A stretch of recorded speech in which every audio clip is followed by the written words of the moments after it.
Hi, everyone. I'm going to go ahead and read chapter 4 of The Giver. A few things to keep in mind before we begin. In the community, whenever someone becomes a 12, that means they turn 12 years old, they are given their assignment. That in our world would be like the career that they have for the rest of their life, their job. So once again, one other aspect of the community is that no one can pick their own job the way that we are able to as we get older and we graduate high school, college, whatever, and you go into a job or a career.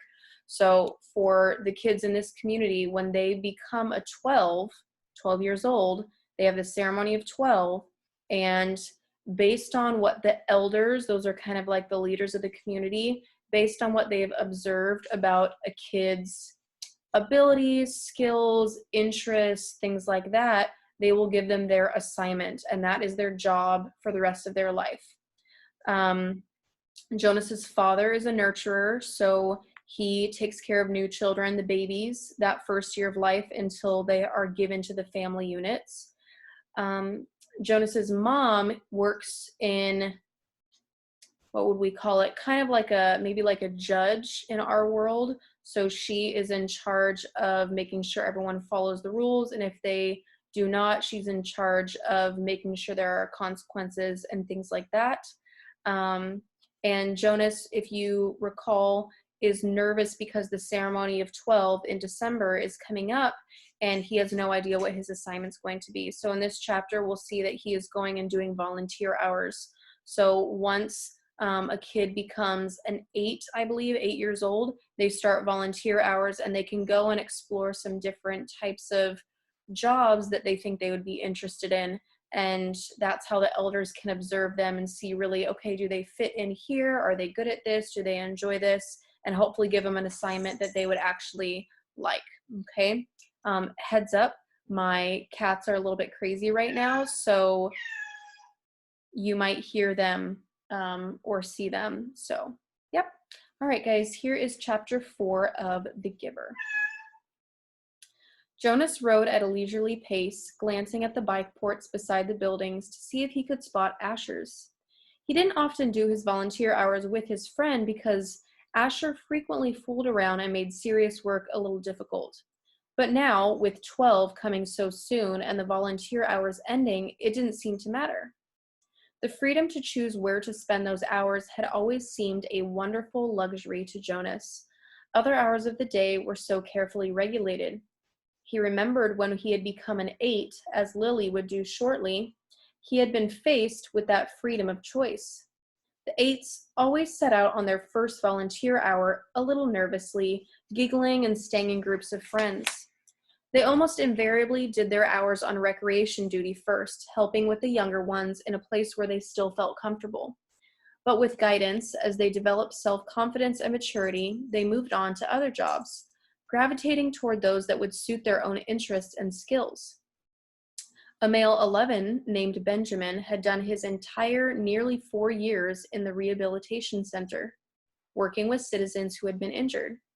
It was rumored that he was as skilled now as the rehabilitation directors themselves, and that he had even developed some machines and methods to hasten rehabilitation, to speed up rehabilitation. There was no doubt that Benjamin would receive his assignment to that field and would probably be permitted to bypass most of the training. Jonas was impressed by the things Benjamin had achieved. He knew him, of course, since they had always been group mates, but they had never talked about the boy's accomplishments because such a conversation would have been awkward for Benjamin. There was never any comfortable way to mention or discuss one's success without breaking the rule against bragging, even if one didn't mean to. It was a minor rule, rather like rudeness, punishable only by gentle chastisement. But still, better to steer clear of an occasion governed by a rule which would be so easy to break. Couple rules that they just mentioned. There's a rule against rudeness. You would be talked to or chastised or possibly punished. And you may also not brag about your own accomplishments and successes. And that means that to compliment someone on something they've done well would be very awkward for them, because that would feel like they were bragging when they said like, oh, thank you. They would feel like, oh, I'm bragging about that. So once again, in the community, there's very little individuality in terms of celebrating a person's success, even things like birthdays. Remember, no one has a birthday. Every new child that's born in the year, their birth date does not matter. Once December rolls around, they all become ones on the same date. And then the next year, they all become twos. So Jonas is going to become a 12 along with everyone else. And again, their birth dates really don't matter. There's no birthdays where you celebrate just you and everything is for you. There's the ceremony where everyone in your year is celebrated together in going up to the next age. Okay. Top of 35. The area of dwellings behind him, Jonas rode past the community structures, hoping to spot Asher's bicycle parked beside one of the small factories or office buildings. He passed the child care center where Lily stayed after school and the play areas surrounding it. He rode through the central plaza and the large auditorium where public meetings were held. Jonas slowed and looked at the name tags on the bicycles lined up outside the nurturing center. Then he checked those outside food distribution. It was always fun to help with the deliveries, and he hoped he would find his friend there so that they could go together on the daily rounds, carrying the cartons of supplies into the dwellings of the community. But he finally found Asher's bicycle leaning, as usual, instead of upright in its port, as it should have been, at the house of the old. Small detail, food distribution, there's a whole center, so they do not make their own meals in their own homes. It is all provided to them, and that is distributed or delivered to their dwellings or their houses. We're going to come up on the house of the old. In our world, this would be like a senior living or elderly care. So for people who are older, they would go to live there. So this is the house of the old. There was only one other child's bicycle there, that of a female 11 named Fiona. Jonas liked Fiona. She was a good student, quiet and polite, but she had a sense of fun as well, and it didn't surprise him that she was working with Asher today. He parked his bicycle neatly in the port beside theirs and entered the building. "Hello, Jonas," the attendant at the front desk said. She handed him the sign-up sheet and stamped her own official seal beside his signature. All of his volunteer hours would be carefully tabulated at the Hall of Open Records.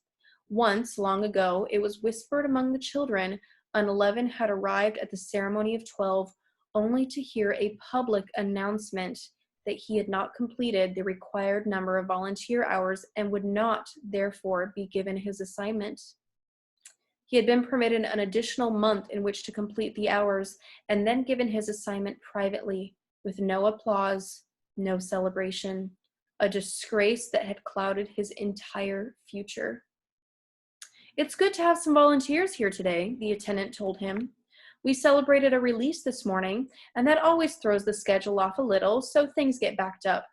She looked at a printed sheet.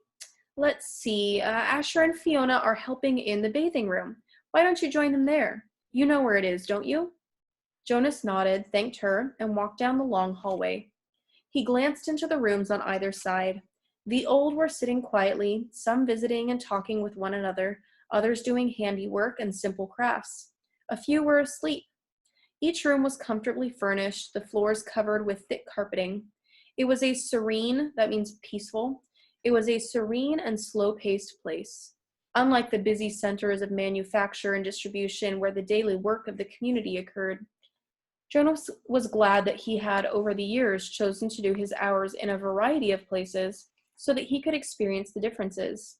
He realized, though, that not focusing on one area meant he was left with not the slightest idea, not even a guess of what his assignment would be. He laughed softly. "Thinking about the ceremony again, Jonas," he teased himself.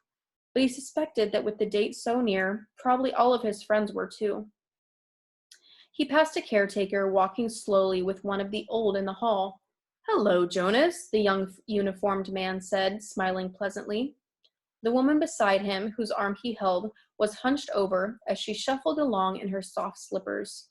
She looked toward Jonas and smiled, but her dark eyes were clouded and blank. He realized she was blind. He entered the bathing room with its warm, moist air and scent of cleansing lotions. He removed his tunic, hung it carefully on a wall hook, and put on the volunteer's smock that was folded on a shelf. "Hi, Jonas!" Asher called from the corner where he was kneeling beside a tub. Jonas saw Fiona nearby at a different tub. She looked up and smiled at him, but she was busy gently washing a man who lay in the warm water. Keep in mind, these are very elderly people who need to be taken care of and bathed. They need to help them probably go to the bathroom and get dressed. And that might sound weird for some of you guys who are 13, 14. For Jonas, who is 11, that sounds even younger and weirder. But remember, for them at age 12, they get their career. So they are already going in and volunteering and experiencing all these different things. And they probably have a little bit more of a mature way of looking at what they're doing in the novel right now, which is going to be bathing old people. Okay, older people, elderly people. All right, we are at the very bottom of 37. Jonas greeted them and the caretaking attendants at work nearby. Then he went to the row of padded lounging chairs where the others of the old were waiting. He had worked here before. He knew what to do. "Your turn, Larissa," he said, reading the name tag on the woman's robe. "I'll just start the water and then help you up." He pressed the button on a nearby empty tub and watched as the warm water flowed in through the many small openings on the sides. The tub would be filled in a minute, and the water flow would stop automatically. He helped the woman from the chair, led her to the tub, removed her robe, and steadied her with his hand on her arm as she stepped in and lowered herself. She leaned back and sighed with pleasure, her head on a soft, cushioned headrest. "Comfortable?" he asked, and she nodded, her eyes closed. Jonas squeezed cleansing lotion onto the clean sponge at the edge of the tub and began to wash her frail, that means weak, body. Last night he had watched as his father bathed the new child. This was much the same. The fragile skin, the soothing water, the gentle motion of his hand slippery with soap, the relaxed, peaceful smile on the woman's face reminded him of Gabriel being bathed. And the nakedness, too. It was against the rule for children or adults to look at another's nakedness, but the rule did not apply to the new children or the old. Which makes sense, right? It's not a big deal if a 1 or 2 or 3-year-old is running around the house naked. In the same way with elderly people, they need to be taken care of. So it's not normally looked at in such a sexualized way that our society looks at other things. One thing to keep in mind at the top of 39, it said it was against the rules for children or adults to look at another's nakedness. So think about what this would mean for married couples. It is against the rules. So think about what that would mean, okay? But the rule did not apply to the new children or the old. Jonas was glad. It was a nuisance to keep oneself covered while changing for games, and the required apology if one had by mistake glimpsed another's body was always awkward. He couldn't see why it was necessary. He liked the feeling of safety here in this warm, quiet room. He liked the expression of trust on the woman's face as she lay in the water, unprotected, exposed, and free. From the corner of his eye, he could see his friend Fiona help the old man from the tub and tenderly pat his thin, naked body dry with an absorbent cloth. She helped him into his robe. Jonas thought Larissa had drifted into sleep, as the old often did, and he was careful to keep his motions steady and gentle so he wouldn't wake her. He was surprised when she spoke, her eyes still closed. "This morning we celebrated the release of Roberto," she told him. "It was wonderful." "I knew Roberto," Jonas said. "I helped with his feeding the last time I was here, just a few weeks ago. He was a very interesting man." Larissa opened her eyes happily. "They told his whole life before they released him," she said. "They always do. But to be honest," she whispered with a mischievous look, "some of the tellings are a little boring. I've even seen some of the old fall asleep during tellings. When they released Edna recently, did you know Edna?" Jonas shook his head. He couldn't recall anyone named Edna. "Well, they tried to make her life sound meaningful, and of course," she added primly, "all lives are meaningful. I don't mean that they aren't, but Edna, my goodness, she was a birth mother, and then she worked in food production for years until she came here.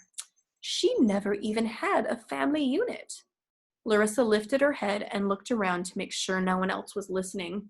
Then she confided, I don't think Edna was very smart. Jonas laughed. He rinsed her left arm, laid it back into the water, and began to wash her feet. She murmured with pleasure as he massaged her feet with the sponge. Oh, but Roberto's life was wonderful, Larissa went on after a moment. He had been an instructor of 11s. You know how important that is. And he'd been on the planning committee. And goodness, I don't know how he found the time.